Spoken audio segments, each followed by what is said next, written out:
Praise the Lord, church. Praise the Lord कलीसिया। Nice to be with you on this Sunday morning. और इस रविवार को सुबह में आपके साथ होना बहुत ही अच्छा I है। hope so. What we were sharing last 2 Sundays, अब मैं विश्वास करता हूँ कि जो पिछले 2 हफ्ते से जो हम बांट रहे थे we were talking about the blessing in knowing God. और हम बात कर रहे थे कि परमेश्वर को जानने के बाद जो आशीषें मिलती In the है। first part, we spoke about the supremacy of knowing God. पहले भाग में हमने देखा कि परमेश्वर को जानने की जो श्रेष्ठता है उसके बारे में। Remember, our foundation scripture was Genesis chapter 24, verse 1. और याद रखिए कि हमारा जो नींव का जो वचन था उत्पत्ति उसका 24 उसका 22 था। Then the second foundation scripture was Matthew 6:33. और फिर दूसरा जो हमारा वचन था वो मत्ते की किताब 6 उसका 33 वचन था। In second part, we spoke about benefit of knowing God. और दूसरे भाग में हमने देखा कि परमेश्वर को जानने के फायदे क्या है। And the basic and the foundation scripture was Daniel 11, verse 32. और जो मूल वचन था उसका दानियेल उसका 11 उसका 31 वचन। Today we are going to talk about the part 3, how to know God. और आज हम बात करने वाले भाग 3 के बारे में कि परमेश्वर को कैसे जाने। If you want to have the blessing, you should know God. But the question is, how you will know God? अगर आप परमेश्वर की आशीष को पाना चाहते हैं तो ये महत्वपूर्ण है कि परमेश्वर को जानना और लेकिन परमेश्वर को कैसे जानना। Let's go to 1 Samuel chapter 3, verse 21. और आइए हम पहले शमूएल की किताब उसका 3रा अध्याय उसका 21 वचन को I देखेंगे। would like to tell you, because of some technical problem, we are not able to display the verses down. और कुछ तकनीकी समस्या की वजह से हम जो बाइबल वर्स है यहाँ पे डिस्प्ले नहीं कर पा रहे हैं। But I am going to read the scripture. लेकिन मैं आपके लिए वचनों को पढ़ने वाला हूँ। 1 Samuel chapter 3, verse 21. और पहला शमूएल की किताब उसका 3रा अध्याय और 21 वचन। The Lord continued to appear at Sheol, and there he revealed himself to Samuel through his word. और यहोवा ने शिलो में फिर से दर्शन दिया क्योंकि यहोवा ने अपने आप को शिलो में शमूएल पर अपने वचन के द्वारा प्रकट किया। Now, this is the first thing which you need to ये understand. पहली बात जो है आपको समझना है। What is the first point? When you want to know God, you can know God through his word. और पहली बात क्या समझने की है कि जब हम परमेश्वर को जानना चाहते हैं तो आपके उसको वचनों के द्वारा जानना है। God reveals himself through his word. और परमेश्वर अपने आप को उसके वचनों के द्वारा प्रकट करता है। He connects you with him through his word. और वो आपको जुड़ाता है वो अपने वचनों के द्वारा। God reveals himself through his word. और परमेश्वर अपने आप को प्रकट करता है उसके वचनों के द्वारा। How did prophet Samuel start knowing God? और कैसा जो नबी शमूएल था वो परमेश्वर को जानने लगा। Bible says right from the childhood he was in the temple of और God, बाइबल कहती कि वो बचपन से ही परमेश्वर के मंदिर में था। and he is to started listening God at a very young age. और बहुत ही जवानी में ही वो परमेश्वर को सुना करता था। So please remember, if you want to know God, you should be acquainted with his word. और इसलिए याद रखिए अगर आप परमेश्वर को जानना चाहते हैं तो आपको परमेश्वर के वचनों की पहचान होना चाहिए। Every day there should be a systematic reading of God's word.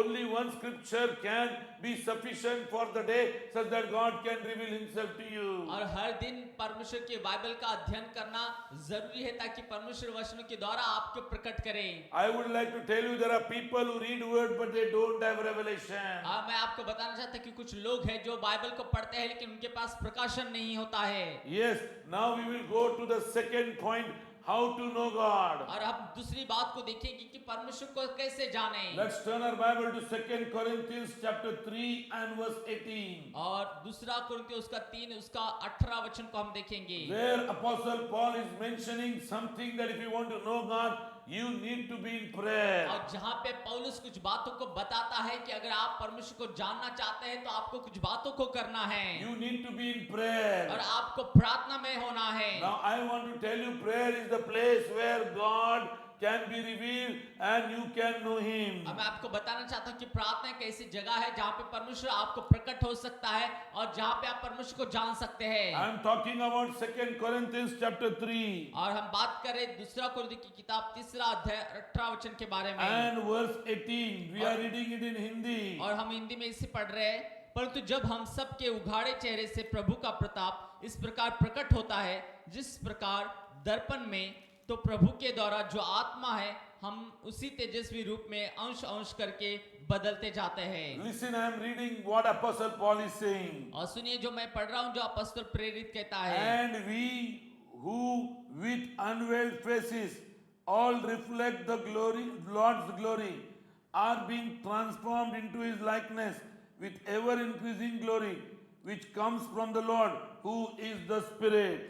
और परंतु जब हम उसके उघाड़े चेहरे के प्रभु का प्रताप इस प्रकार प्रकट होता है जिस प्रकार दर्पण में, तो प्रभु के द्वारा जो आत्मा में है हम उसी तेजस्वी रूप में अंश अंश करके बदलते जाते When हैं। you are in prayer, और जब आप प्रार्थना में होते हैं you are changing from glory to glory. और आप महिमा से महिमा बदल जाते हैं And this keeps on increasing. और ये बढ़ते ही रहता है। Now we need to go to the next scripture of Psalm 17 and verse 15. और हम अगला वचन को पढ़ेंगे भजन संहिता 17 उसका 15 वचन। Psalm 17 and verse 15. Let's read Psalm 17. और भजन संहिता 17 वचन पढ़ेंगे Okay? And verse 15 we are reading. और 15 वचन को हम पढ़ने वाले हैं। Fine. परंतु मैं तो धर्मी होकर तेरे मुख का दर्शन करूंगा, जब मैं जानूंगा तब तेरे स्वरूप से संतुष्ट होऊंगा। And I in righteousness will see your face. When I awake, I will be satisfied with seeing your likeness. और हिंदी में लिखा है, परंतु मैं तो धर्मी होकर तेरे मुख का दर्शन करूंगा, जब मैं जानूंगा तब तेरे स्वरूप से संतुष्ट होऊंगा। When we go in the place of prayer, we start communing with God. और जब हम परमेश्वर की उपस्थिति में जाते हैं तो उससे बात करना शुरू करते हैं We start speaking to God, we start knowing Him. और हम उससे बात करना शुरू करते हैं, उससे जानना शुरू करते The हैं। easiest way to know some person is to talk with him. और ये एक सबसे आसान तरीका है जानने का कि हम उससे बातें कर कर। When you start talking with a person and we start sharing your heart with him, you start knowing the person. और जब किसी आप व्यक्ति को बात करते हैं या अपने बारे में बताते हैं तो उस व्यक्ति के बारे में जानने लगते हैं। Bible says with the abundance of the heart the mouth speaks. और बाइबल कहती कि जो मुख में होता है वो उससे हम बात करते हैं। So we should know that if we want to know God, we need to spend time in prayer. और इसलिए हमें जानना है कि अगर हम परमेश्वर को जानना है तो हमें प्रार्थना में समय बिताना है। The first thing what I said, if you want to know God, God revealed himself through word. और पहली बात मैंने बताया कि अगर हम परमेश्वर को जानना चाहते हैं तो परमेश्वर वचन के द्वारा अपने आप को प्रकट करता है। The second thing which I shared now, that if you want to know God, you need to spend time in जो prayer. दूसरी बात मैंने आपको बताया कि अगर हम परमेश्वर को जानना चाहते हैं तो हमें प्रार्थना में समय बिताना है। Now number 3 which I am going to talk about. और अभी तीसरी बात मैं आपको बताने वाला हूँ। If you want to know God, we need to spend time in his sanctuary. अगर आप परमेश्वर को जानना चाहते हैं तो आपको उसकी उपस्थिति में समय बिताना है। In his sanctuary, और उसके भवन उसके भवन में. में समय बिताना है। Let me tell you, many people take church lightly. और मैं आपको बताना चाहता हूँ कि बहुत सारे लोग जो है चर्च को, कलीसिया को एक नॉर्मल हल्के में लेते हैं। Many people take the house church also lightly. और बहुत सारे लोग घर कलीसिया को भी हल्के में लेते हैं। Bible says in his sanctuary you will come to know him. और बाइबल कहती कि ये जगह है परमेश्वर की उपस्थिति की है और आप उसे वहां पे जानोगे। Let's turn our Bible to Psalm 77. और आइए हम भजन संहिता उसका 77 वचन निकाले, 77 अध्याय निकालेंगे। Psalm 77 we are reading verse 13. और 13 वचन को हम पढ़ने वाले हैं। Yes, are we ready? क्या हम तैयार हैं? Let's read Psalm 77. और आइए भजन संहिता 77 उसका 13 वचन हम पढ़ेंगे। Yes, please read in Hindi. हे परमेश्वर तेरी गति पवित्रता की है, कौन सा देवता परमेश्वर के तुल्य बड़ा है। Psalm 77 and verse 13. और 77 उसका 13 वचन। What it says? और क्या कहता है ये वचन? Your ways, O God, are holy. What God is so great as our God? और हे परमेश्वर तेरी गति पवित्रता की है, कौन सा देवता परमेश्वर के तुल्य बड़ा है। God is in the sanctuary, my dear friend. और परमेश्वर उसके पवित्र स्थान में है प्रियो। That is why how much you are spiritual, no matter, but still you should be in God's sanctuary. और इसलिए मायने नहीं रखता कि आप कितने आत्मिक हैं, लेकिन आपको परमेश्वर के पवित्र स्थान में होना है। There are dimensions of God which are reserved for you to be revealed. और परमेश्वर के अलग अलग तरीके हैं ताकि वो अपने आप को आपके ऊपर प्रकट करे। This can only happen when we come in his sanctuary and in his presence. और ये तभी होगा जब हम उसके पवित्र स्थान में, उसके भवन में जब उपस्थित होते हैं। I encourage every viewer to attend the Sunday church service physically such that they can experience and know God. और मैं आप सभी को प्रोत्साहन करना चाहता हूं कि आप शारीरिक रूप से कलीसिया में उपस्थित रहें ताकि आप परमेश्वर को जानें। No matter where God has placed you, where God has planted you, be in that church and know God in His sanctuary. और मायने नहीं रहता कि आप कौन सी कलीसिया में जाते हैं, कहां पे है, लेकिन आप परमेश्वर के भवन में रहिए ताकि आप परमेश्वर को जानें। So the first thing which we shared when we want to know God, He is known to us through His word. अब पहली बात हमने जाना कि जब हम उसको जानना चाहते हैं तो हम उसके वचनों के द्वारा उसको जान सकते हैं। Second thing what we came to know, if we want to know God, we have to spend time in prayer, and in the place of prayer God reveals Himself to और us. दूसरी बात, अगर हम उसको जानना चाहते हैं तो हमें प्रार्थना में समय बिताना है और वो प्रार्थना में हमें अपने आप को प्रकट करता The है। third thing which we spoke about is, if you want to know God, you need to be in His और sanctuary. तीसरी बात हमने देखा कि अगर आप परमेश्वर को जानना चाहते हैं तो हमें उसके भवन में उसकी उपस्थिति में होना है। Now the fourth thing I would like to और share, अभी चौथी बात मैं आपके साथ बांटना चाहता हूँ। Isaiah chapter 30 and verse 20. और यशायाह 30 अध्याय और 20 वचन। Isaiah chapter 30 and verse 20. और 30 उसका 20 वचन। And we are going to read that. और हम इस वचन को पढ़ने वाले हैं। And verse 21 also. और 21 वचन भी हम पढ़ेंगे। Let's read Isaiah 30 verse और 21. यशायाह 30 उसका 20 और 21 वचन। Although the Lord gives you the bread of adversity and the water of affliction, your teachers will be hidden no more. With your own eyes you will see them, and your teachers will instruct you whether you turn to the right or to the left. Your ears will hear a voice behind you saying, "This is the way, walk in it." और चाहे प्रभु तुम्हें विपत्ति की रोटी और दुख का जल भी दे तो भी तुम्हारे उपदेशक फिर न चिपे और तुम अपनी आंखों से अपने उपदेशों को देखते रहोगे।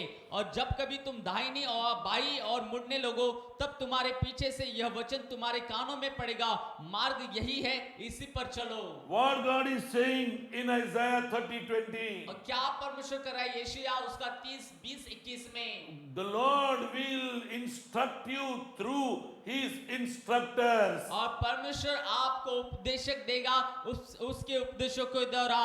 Ordained teachers God has kept upon the earth to direct you and to help you to know Him. और परमेश्वर ने बाइबल के शिक्षकों को रखा है ताकि आपकी अगुवाई करे, आपके मार्गदर्शन करे। Bible says through the book of Isaiah, you will see them and you will hear them. और बाइबल कहती है यशायाह की किताब में कि आप उनको देखोगे और सुनोगे। There are many people whose God has kept upon this world to guide people and to help people to know Him much better. और परमेश्वर ने बहुत सारे लोगों को रखा इस धरती पर ताकि लोग जो है वो परमेश्वर को जाने पहचाने। Today what are you doing through the YouTube, watching our messages? These messages will help you to know Him more. और आज आप YouTube के द्वारा क्या कर रहे हैं? आप उसके संदेशों को सुन रहे हैं और इसके द्वारा आप उसको और अधिक जान पाओगे। Instead of watching something else on the YouTube, it is better to watch the instructor's message who can guide you and who can inform you about God. और कुछ और देखने के बजाय ये बेहतर है कि आप परमेश्वर के उपदेशकों को देखें ताकि वो आपकी अगुवाई कर सके, आपको मार्गदर्शन कर सके। I would like to take you once again back to the life of और Samuel. मैं पुनः आपको शमूएल के जीवन के पास लेके जाना चाहता When हूँ। Samuel was very, very young, my dear friends, और जब शमूएल बहुत ही छोटा था मेरे प्रियो, Bible says Eli helped him to know the voice of God. और बाइबल कहती है कि एली ने उसको पहचान करवाया ताकि परमेश्वर की आवाज को सुने समझे। When Samuel was sleeping in the temple, he heard the voice, "Samuel, Samuel." और जब सैमुअल परमेश्वर के भवन में सो रहा था उसने आवाज को सुना, हे Samuel Samuel. And Samuel was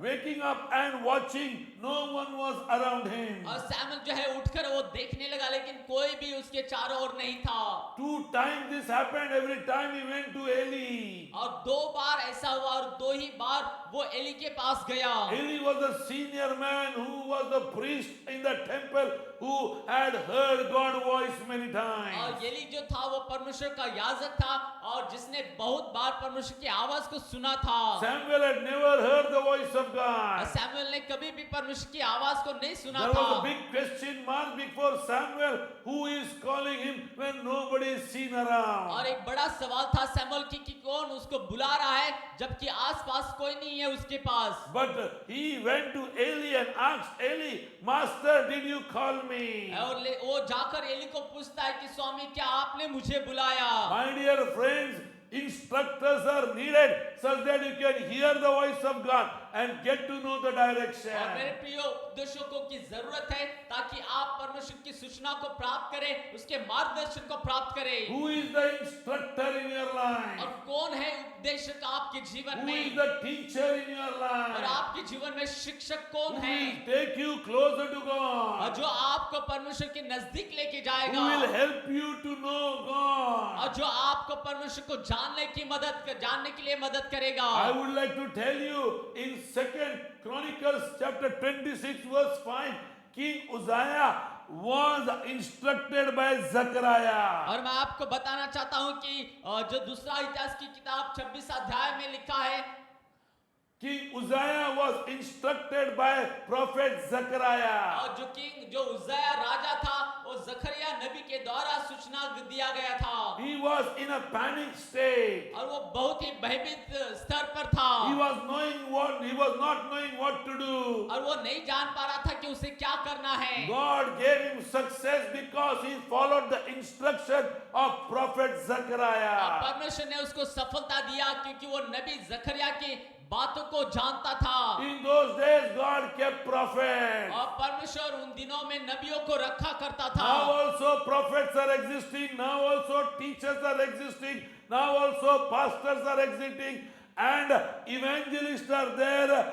And apostles are also there. और अभी भी इस समय में भी हम देखते हैं कि जो उपदेशक है, टीचर है और नबी है और पासवान है और प्रेरित है। I would like to tell you something, my dear अब friend. मैं कुछ आपको बताना चाहता हूं मेरे प्रियो। They are given to church that you and I shall have success in life. और उनको कलीसिया में दिया गया है ताकि वो मेरे और आपके जीवन में सफलता को प्राप्त You करें। cannot prosper unless and until you are covered under an instructor. और तब तक आप सफलता को प्राप्त नहीं कर सकते जब तक आप निर्देशन के अंदर में नहीं होते हैं। Let's turn our Bible to Psalms 103 and verse 7. और आइए एक भजन संहिता 103 उसका 7 को हम देखेंगे। Psalms 103 verse 7 we are reading. और भजन संहिता 103 उसका 7 हम पढ़ेंगे। Now we are talking about the instructor. और अभी जो है हम जो उपदेशक के बारे में पढ़ रहे हैं। He made known his ways to Moses, his deeds to the people of Israel. और उसने मूसा को अपनी गति और इज़राइल को पर अपने काम प्रकट किए। How Israel came to know the acts of our God. और कैसे इज़राइल हमारे परमेश्वर के कामों को जान पाया। My dear friend, there is limit for us to understand him and to discern him. और हमारे लिए एक सीमा है ताकि हम परमेश्वर को जाने और समझे। But Israel had a prophet called Moses, and Moses was the one who was showing the deeds of God to people of Israel. लेकिन इज़राइल में इज़राइल के लिए परमेश्वर का दास मूसा था जो परमेश्वर के कामों को वो प्रकट करता था। I want you to come under the covering of the anointed and the ordained men of और God. मैं आपको चाहता हूं कि आप एक अभिषेक और जो है निर्देश किए गए परमेश्वर के जन के दास के नियंत्रण में आए। Who will help you to know him better. और जो आपको मदद करेगा ताकि आप परमेश्वर को बेहतर रीति से So I जाने। have covered 4 points how to know God. और मैंने 4 बातों को बताया कि किस रीति से परमेश्वर को जाने। The first one, what I shared, that you can know God through His Word. और जो पहली बात मैंने आपको बताया कि उसको आप जान सकते हैं उसके वचनों के द्वारा। Second point which I shared, you can know God through the place of और prayer. दूसरी बात मैंने आपको जाना कि आप परमेश्वर को जान सकते हैं प्रार्थना की जगह The पर। third point which I shared, you can know God by being present in worshiping in the assembly of और God. तीसरी बात मैंने आपको बताया कि आप परमेश्वर को जान सकते हैं कि परमेश्वर के भवन में उपस्थित रहकर उसकी आराधना उसकी स्तुति करते The हुए। fourth point which I would like to share, you can know God through the instructor. और चौथी बात मैं आपको बताना चाहता हूं कि जो है आप परमेश्वर को जान सकते हैं उपदेशकों के द्वारा। Anointed servants of God, ordained servants of God, God has placed that they can help you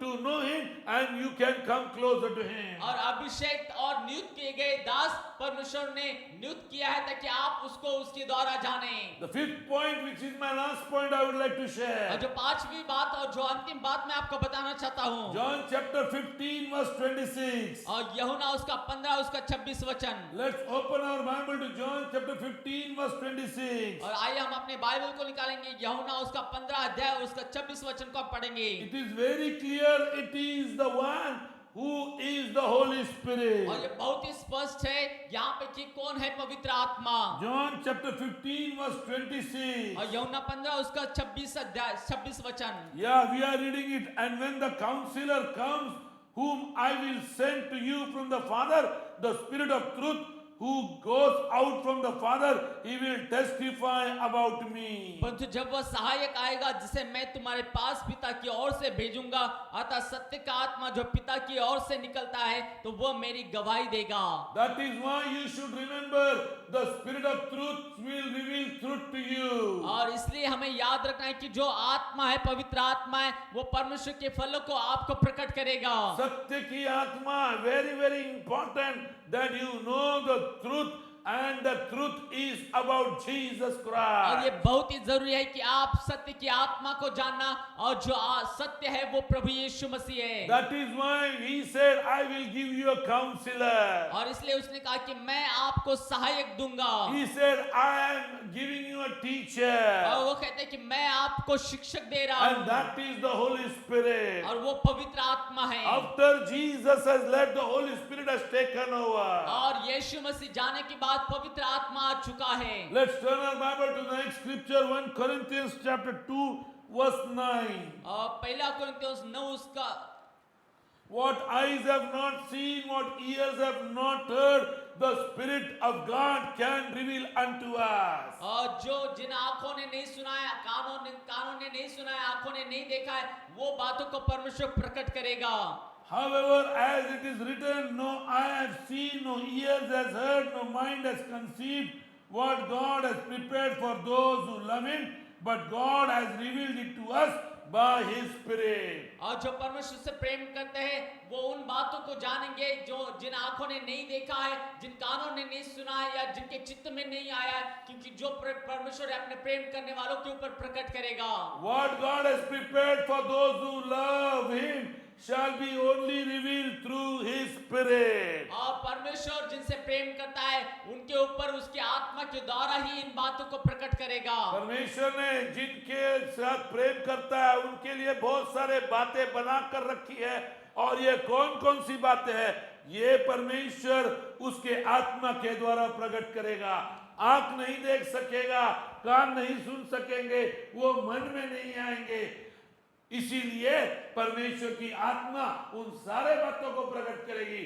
जिस बातों के लिए परमेश्वर ने आपके लिए जो कुछ तैयार किया है, I hope so you are blessed.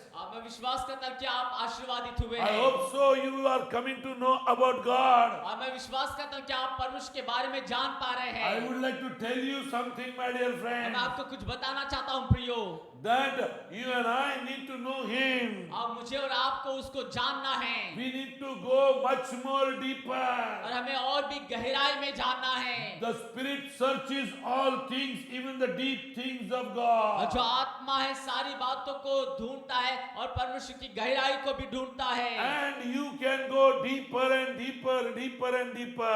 आप गहराई में और गहराई में और गहराई में जा सकते हैं। Lord, we want to thank you for this word today. परमेश्वर हम धन्यवाद देना चाहते हैं आज के वचन के I लिए। hope so you have understood the keys how to know God. और मैं विश्वास करता हूं कि आप समझ चुके हैं जो कुंजी है परमेश्वर को जानने की। I hope so you have become desperate to know Him, because knowing Him will make you supremacy. और मैं आशा रखता हूं कि आप उसको जानने की चाहत रखते हैं, क्योंकि आप उसको जब जानेंगे तो उसकी श्रेष्ठता को आप उसकी जानोगे। Before I close, I want to read one more verse in Hosea chapter 6 and verse 3. और खत्म करने से पहले मैं और एक वचन को पढ़ना चाहता हूं, होशे की किताब उसका 3रा अध्याय छठवां अध्याय तीसरी वचन. और 6वां Let अध्याय us 3रा वचन। acknowledge the Lord. Let us press on to acknowledge Him. As surely as the sun rises, He will appear. He will come unto us like the winter rains, like the spring rains that the water the earth. और आओ हम ज्ञान ढूंढे वरन यहोवा का ज्ञान प्राप्त करने के लिए यत्न भी करें, क्योंकि यहोवा का प्रकट होना भोर का सा निश्चित है। वो वर्षा की नाई हमारे ऊपर आएगा, वरन बरसात के अंत की वर्षा के समान, जिससे भूमि सींचती है। My dear friend, there is no time to remain comfortable in God. और मेरे प्रिय परमेश्वर में एक आरामदायक रहने का समय नहीं है। It is time to become desperate to know Him. और ये समय है कि उसके लिए एक चाहत को रखे जानने की। Jesus coming is very, very soon. और यीशु का आना बहुत ही जल्द है। And that is the reason you and I need to get और prepared. इसलिए मुझे और आपको तैयार होना है। If you don't know Him, we will miss the mark. अगर आप उसको नहीं जानते तो आप चूक जाओगे। So I would like to share to you, knowing God will release blessing in your और मैं life. आपको बताना चाहता हूँ कि परमेश्वर को जानना आपके जीवन में आशीषों का आगमन होगा। Knowing God is going to release blessing in your और जब life. आप परमेश्वर को जानते हैं तो परमेश्वर की आशीषें आते लगती है। Today I speak blessing about every person who has heard this message on the YouTube and have known how to get the blessing. और आज हर एक के ऊपर मैं परमेश्वर की आशीष को बोलता हूँ जिन्होंने YouTube के द्वारा परमेश्वर को जानने की कोशिश की है। I speak God revelation to come upon every person who watches us on the और YouTube. जो YouTube पे देखता है हमें हर एक व्यक्ति उनके ऊपर परमेश्वर का प्रकाशन आने के लिए मैं बोलता हूँ। I say the manifestation of the Lord shall take place upon their life and in their family. और मैं प्रार्थना करता हूँ कि परमेश्वर का प्रकटीकरण उनके जीवन में और उनके परिवार के जीवन में होने पाए। I come against every curse which was been spoken upon them in the name of Jesus और मैं Christ. यीशु के नाम से हर एक श्राप के विरोध में आता हूँ जो उनके जीवन में बोला गया था। Thank you, Master, for revealing yourself, Lord, to your people. और धन्यवाद प्रभु अपने आप को अपने लोगों के ऊपर प्रकट करने के लिए। I say everyone who stands in God's presence shall be filled with the presence of और God. मैं प्रार्थना करता हूँ हर एक जो परमेश्वर के उपस्थिति में खड़ा होता है वो परमेश्वर की उपस्थिति के द्वारा प्रकट किया जाएगा। I pray the power of resurrection shall flow through them. और मैं प्रार्थना करता हूँ कि पुनरुत्थान की सामर्थ उनके जीवन से बहने पाए। Thank you, Master, for blessing every listener. और धन्यवाद प्रभु हर एक व्यक्ति को जो सुनने वाले हैं उनको आशीर्वादित करने के In the लिए name of Jesus Christ. यीशु के नाम से। And all God's people said और amen. सब परमेश्वर के लोग कहे आमीन। Today I would like to acknowledge and inform you something. और आज मैं आपको बताना चाहता हूँ और कुछ सूचना देना चाहता हूँ। We are going to celebrate 25 years of our pastoral ministry. और हम 25वीं सालगिरह जो है परमेश्वर के सेवकाई के बारे में हम मनाने वाले हैं। And I would like you to pray over us and over our family and over our churches. और मैं चाहता हूँ कि आप हमारे परिवार के ऊपर और कलीसिया के ऊपर प्रार्थना करिए। I would like you to join with us on September 6th when we are going to have a big fellowship of all pastors and leaders to pray for और Maharashtra.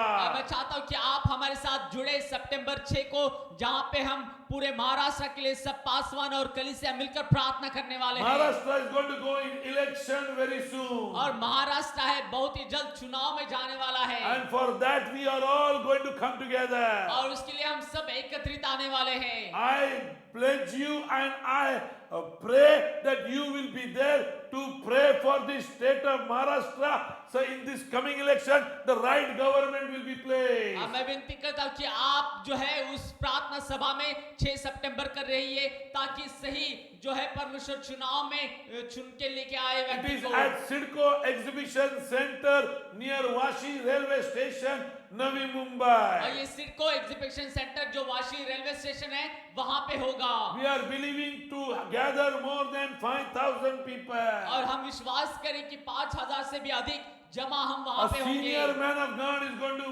give the word. और परमेश्वर के वरिष्ठ जन वहां पे परमेश्वर के वचनों को बांटने वाले I हैं। believe every person who comes there shall be और blessed. मैं विश्वास करता हूँ हर एक व्यक्ति जो वहां पे आएगा आशीर्वादित होगा। Thank you, God, for every listener today. और धन्यवाद प्रभु हर एक सुनने वालों के लिए आज। I say that if you have any prayer request, please put it on our WhatsApp और number. अगर आपके पास कोई भी प्रार्थना विनती है तो आप हमारे व्हाट्सएप नंबर पर भेजिए। If you want to bless towards this, pray for Maharashtra, our account details are coming down. you can bless it. और अगर आप इस प्रार्थना की सभा जो महाराष्ट्र के लिए होने वाले उसके लिए आप आशीषित होना चाहते हैं तो आप एक गिफ्ट के स्वरूप में भी भेज सकते हैं। May the love of God, परमेश्वर का प्रेम the grace of our Lord Jesus और हमारे Christ, प्रभु यीशु मसीह का and the अनुग्रह communion of the Holy Ghost और पवित्र आत्मा की संगति shall be with you forever and ever. और आप Amen. सभी के साथ रहे हमेशा हमेशा के लिए। आमीन। God bless you. We will meet very soon. और परमेश्वर आशीष करे आपको। हम बहुत ही जल्द पुनः मिलेंगे। Amen. आमीन।